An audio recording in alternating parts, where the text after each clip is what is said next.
So in season 2, my character, it was really fun to play Jared season 2 because he went to the dark side, or so people thought. I normally play pretty likable characters throughout. He was undercover the entire time. He had a lot of people fooled. I got quite a bit. I got a few nasty emails throughout the beginning of the season, and people thinking, not liking where Jared's point of view was and where his character was going. But he was undercover the whole time. He was trying to protect Michaela as he always has, and he was trying to take these extras out, which he did. Season 3 picks up about 3 months after season 2, and Ben is on the hunt. He is in my fellow place, Cuba, after this tail fin that he finds, that they found in the water, and he's just trying to do everything possible that he can to find these answers about what happened. This season, you're going to get a lot of answers that you were wanting season 2. And probably have a few more questions by the end of it as well.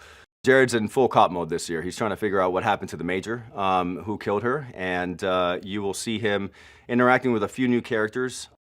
He also, awkwardly, starts to build some sort of friendship between Zeke and Michaela. He may or may not have a new love interest, and we all know that that's not going to last because he can't keep a woman for more than like 3 weeks. One of the beautiful things about our show is that, this is, our boss has a 6-year run on this entire crazy story of this plane disappearing and the 828ers, and it's 191 passengers. So yes, you will continue to get your answers to all the questions that you have, and as you get an answer to your question, you will have about 5 new questions that come up, especially this year. We have a couple new characters that come in that are going to really shake it all up. We have all seen quite a bit of the callings intensify as the seasons have gone on.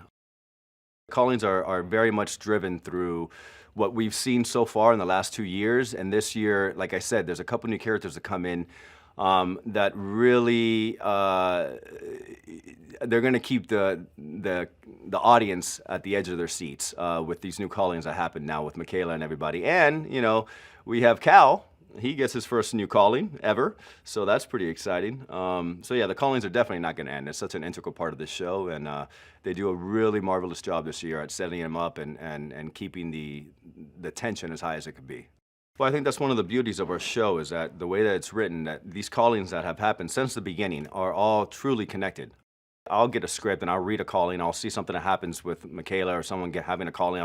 I'm just waiting to see where the dots come together, because that's the beauty of our show, is if you watch it from the beginning until now, and you continue to see, especially throughout season 3, all these callings there's a purpose for them. And they've done they do a marvelous job at bringing it all together. Well, the possibility of the death date it really brought the show to a whole nother level. Do they only have 5 years left to live? Does Zeke, and Zeke made it out too, which was a crazy thing because everyone thought Zeke was done after he jumped in the lake. At the end of the day, more than anything, I'd love to know what happened to this plane, because I don't even know when it comes to all the callings and all the stuff, that how it's all connected. I think they do such a great job of doing that, at bringing it together. There's stuff that happens this year with, when you add the death date, this looming time clock that they have, you add these callings, and you add some of the villains that are coming in this year and stuff, and yeah, just you're gonna have to watch and see, because there's new elements to the whole mythology of the show that really, like I said before, it raises the stakes this year. When it comes to this scientific mythology that happened, what happened to this plane? What happened to these people? Where did they go for 5.5 years? Do they have this death date? Like, do they have only 5 years left? Like, what? Are they real? Are they ghosts? Like, what? Like, there's so many different things that people tell me as fans or family members are like, that I hear different approaches of what it may be, and it just cracks me up, because it's like, I actually don't know. I have my own theories on it. The beautiful thing about the show is the way that they're able to maneuver between religion, mythology, sci-fi, love, and it has a little bit of everything for everybody. What you can anticipate season 3 is a roller coaster of emotions, a roller coaster of between the mythology, between the callings, between everything that we have worked our way to. We are getting deeper and deeper into the story of who these people are. We're meeting new passengers every episode.